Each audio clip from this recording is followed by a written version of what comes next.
This story is the most brutal survival story in history that shows how much a person has to go for survival. On October 13th, 1972, Uruguayan Air Force Flight 571 took off from Montevideo, Uruguay, carrying 45 passengers and crew members. Among them were members of the Old Christians Club rugby team, their friends, and family, who were on their way to Santiago, Chile, for a match. The flight was supposed to be routine, but it turned into one of the most harrowing and brutal survival stories in modern history. As the plane approached the Andes Mountains, the weather deteriorated, causing poor visibility and turbulence. The pilots miscalculated their position due to navigational errors, believing they had cleared the mountains when they had not. As a result, the aircraft collided with a mountain peak, shearing off one of its wings and the tail section. The remaining fuselage crashed onto a glacier at an altitude of approximately 3,600 meters, 11,800 feet. 12 people died instantly, and several others succumbed to their injuries in the following days. Those who survived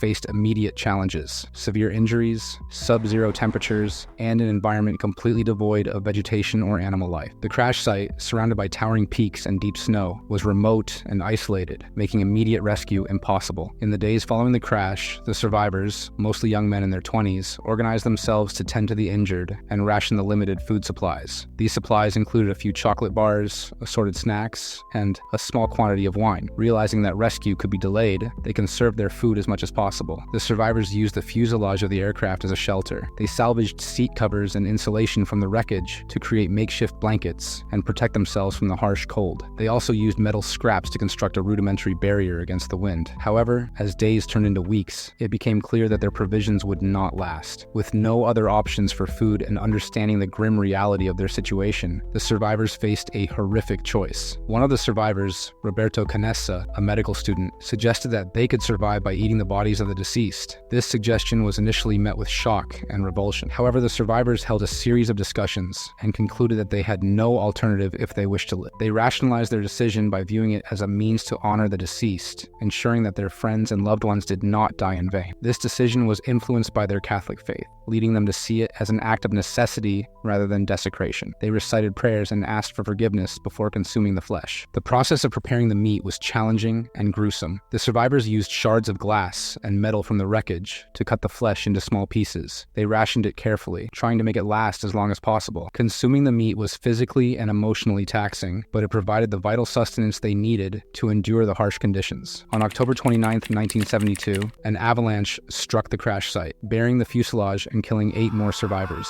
Those who were trapped inside the fuselage had to dig themselves out of the snow using their hands and makeshift tools. The avalanche reduced their already limited space and resources, intensifying their struggle for survival. Despite this additional tragedy, the remaining survivors continued to persevere. They relied on each other for support and maintained a strict routine to manage their scarce resources. Each survivor played a role, whether it was collecting snow for water, tending to the injured, or keeping a lookout for rescue. As the weeks dragged on, the survivors experienced a roller coaster of emotions. They endured physical suffering, psychological torment, and the constant threat of death. They crafted a crude radio from parts of the aircraft, hoping to receive news of rescue efforts. Occasionally, they picked up faint signals, but these only served to raise and then dash their hopes.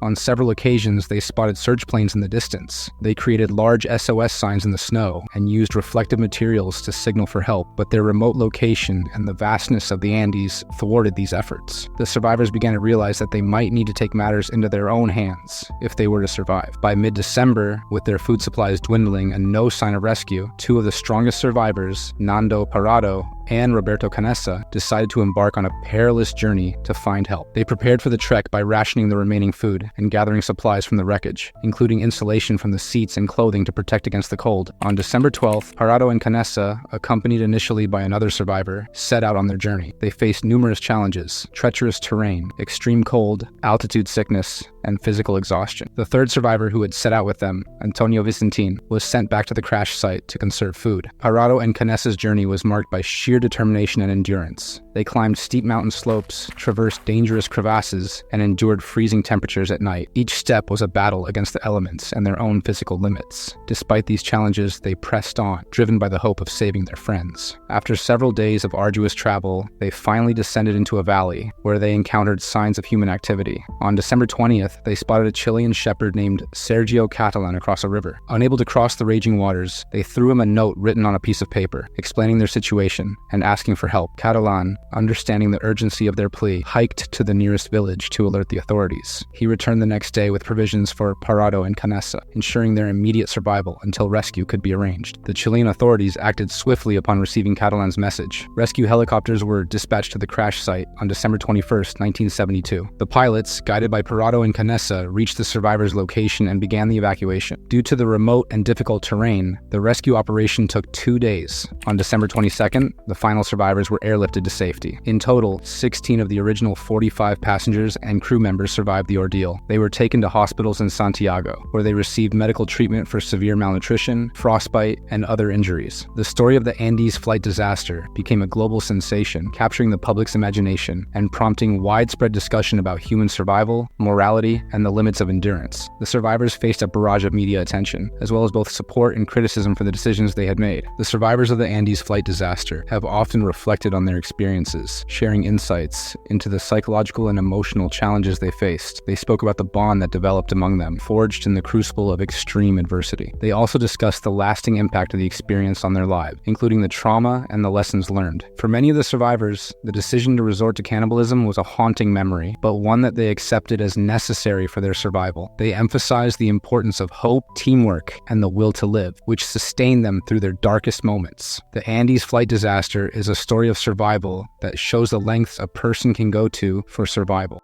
If you want to see more such interesting story, check the left video and don't forget to subscribe to the channel by clicking the right circle.